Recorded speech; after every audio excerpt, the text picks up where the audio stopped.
네, 안녕하세요. 1월 13일 짱목과 말씀 수다의 시간입니다. 오늘 우리 계신 하나님의 말씀은 창세기 5장 1절부터 8절의 말씀인데요. 하나님 말씀을 보시겠습니다. 창세기 5장. 이것은 아담의 계보를 적은 책이니라. 하나님이 사람을 창조하실 때에 하나님의 모양대로 지으시되 남자와 여자를 창조하셨고, 그들이 창조되던 날에 하나님이 그들에게 복을 주시고 그들의 이름을 사람이라 일컬으셨더라. 아담은 130세에 자기의 모양 곧 자기의 형상과 같은 아들을 낳아 이름을 셋이라 하였고, 아담은 셋을 낳은 후 800년을 지내며 자녀들을 낳았으며 그는 930세를 살고 죽었더라. 셋은 105세에 에노스를 낳았고, 에노스를 낳은 후 807년을 지내며 자녀들을 낳았으며 그는 912세를 살고 죽었더라.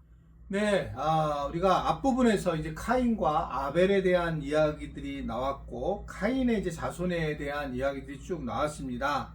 그리고 5장은 바로 이제 아벨이 죽었기 때문에 아담의 계보로 또 이야기가 나오는 걸 볼 수가 있습니다. 이제 이들이 아담이 죄로 인해서 하와와 타락이 시작된 이후에 하나님을 모르고 경외하지 않는 사람들이 이제 점점 늘어났는데, 그럼에도 불구하고 그 하나님의 사람들도 계속 대를 이어서 함께 이어나가고 있다라고 하는 것을 볼 수가 있습니다.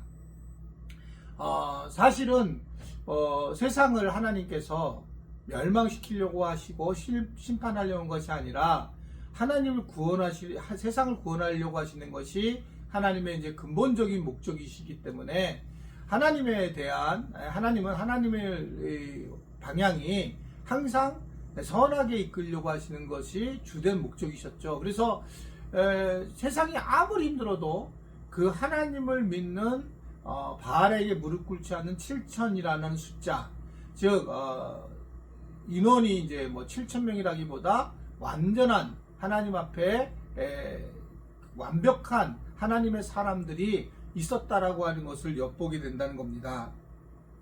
결국 우리가 이렇게 이제 교회가 방향을 잃고 어려움을 가지고 살아가고 있지만, 그럼에도 불구하고 이 교회가 여기서 무너지지 않는 이유는 또 그렇지 않은 교회들이 있고, 그렇지 않은 성도들이 있고, 그렇지 않은 목회자들이 있다라고 하는 것을 말씀하고 있는 겁니다. 정말 이 세상에서 이 교회에 대한 이러한 판단과 교회에 대한 공격은 우리가 모든 사람이 다 그런지 않은데도 불구하고 전체 교인들, 기독교인들이 마치 그렇게 잘못된 모습으로 나오게 되고, 또 전체 목회자들이 다 잘못된 모습으로 드러나게 되는 걸 보면서 결국은 이게 영적인 부분에서는 교회를 이제 말살시키려고 하는 그런 모습들이 숨어져 있고, 또 교회가 잘못한 것도 분명히 많이 있고요. 그런 과정이 있었지만 하나님의 방식은 항상 진리를 따르는 자를 놔두었다. 그래서 그 사람들을 통해서 일을 했다라고 하는 것을 말씀을 하고 있는 것입니다. 그러면서 오늘도 1절을 보면 하나님이 이제 하나님의 사람을 창조하실 때에 하나님의 모양대로 지으셨다, 이렇게 이제 이야기를 하고 있죠. 하나님의 모양대로 지으셨다라고 하는 것에 대해서 어떻게 이제 이야기를 하나?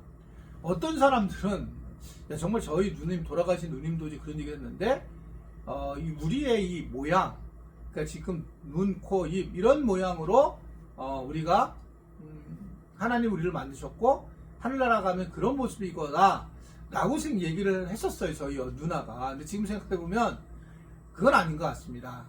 일반적으로 여기서 모양이다 라고 하는 것은 외적인 모형을 얘기하는 것이 아니라, 학자들은 거룩함과 의로움과 지혜 이런 걸로 해석을 하고 있는 겁니다. 즉 하나님의 성품과 능력과 그리고 하나님의 속성이 우리 안에 있다 라고 하는 것을 얘기해요.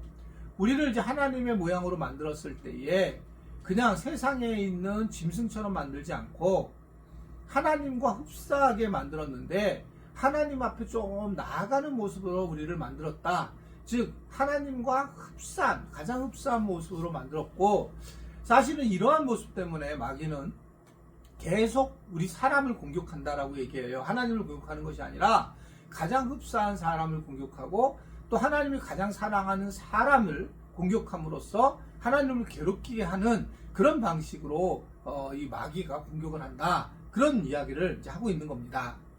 어떻든 우리는 예상보다 우리 안에 하나님의 씨앗이 숨어져 있고 하나님의 마음과 하나님의 성품이 숨어져 있는데 이런 것들이 이제 구원의 은혜를 경험하면서는 드러날 때가 있지만 그렇지 못하고 우리의 죄성이 우리를 지배할 때도 굉장히 많이 있습니다. 이런 우리의 이 하나님의 성품이 죄로 인해서 일그러졌기 때문에 그 일그러진 것을 예수 그리스도의 그 십자가의 은혜를 통해서 회복이 됐고 결국은 이제 이러한 것들이 언제 다 끝나냐?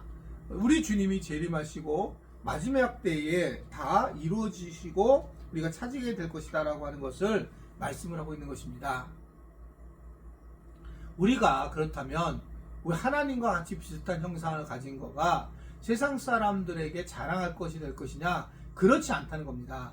우리가 하나님과의 관계를 해 나갈 때에 우리가 적어도 하나님과의 어떤 깊은 만남, 교제 이런 부분에 훨씬 더 우리의 가지고 있는 근본적 성품들이 다 하나님과 만날 때 잘 사용되는 것뿐이지 우리가 세상 사람들보다 더 잘났다 이렇게 비교해서 생각해야 되는 것은 어떻게 보면 잘못된 것이다 라고 생각할 수 있어요.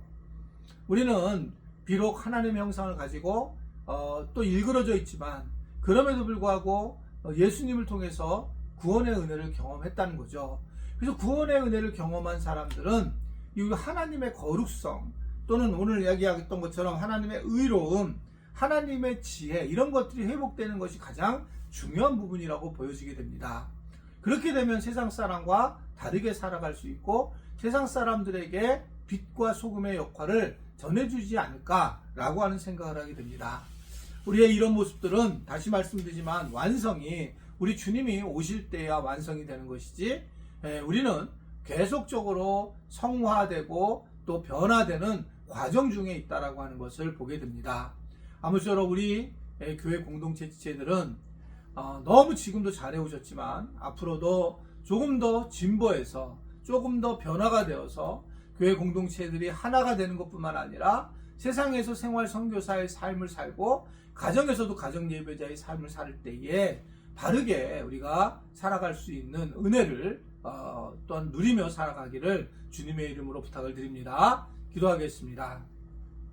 하나님 아버지, 오늘 우리에게 또 주시는 말씀에 잘 반응하게 하시고 그 말씀에 따라 주님의 은혜를 경험하며 살아갈 수 있도록 도와주시고 하나님의 그 형상 가진 우리가 이 땅에서 그 형상을 잘 전할 수 있는 도구가 되도록 은혜 베풀어 주옵소서.